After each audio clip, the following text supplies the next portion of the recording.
आकृति recording studio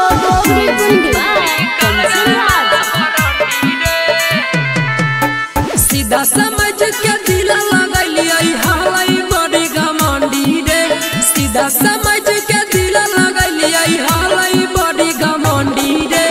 अंडी मंडी संडी रे निकल गले माला बरंडी रे। अंडी मंडी संडी रे निकल गले माला बरंडी रे। बेच दल कई दिलवा हमारा लचक सब्जी मंडी रे।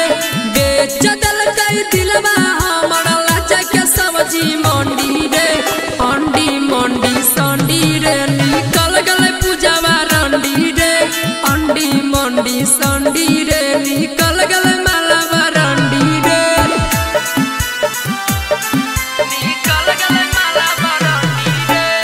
Mix by Vicky Yadav. निकल गले माला बरंडी रे।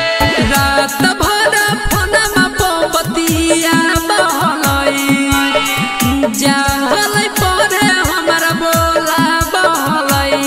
निकल गले माला बरंडी रे। रात भर फोनमा से बतिया बहलई जाहलै परे हमारा बोला बहलई। अरे हमरा देखाई के चहल लगेलाई उताला झंडी रे। हमरा देखाई के चहल लगेलाई उताला झंडी रे।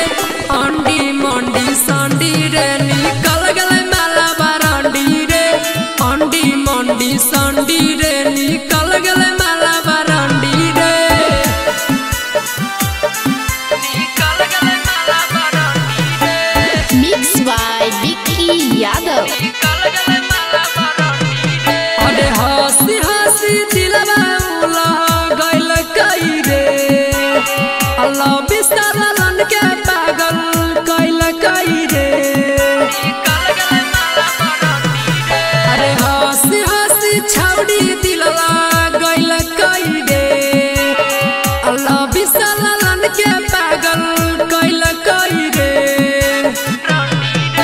हाथ छोड़ाई के चल लगेलाई कहीं झारखंडी रे। हाथ छोड़ाई के चल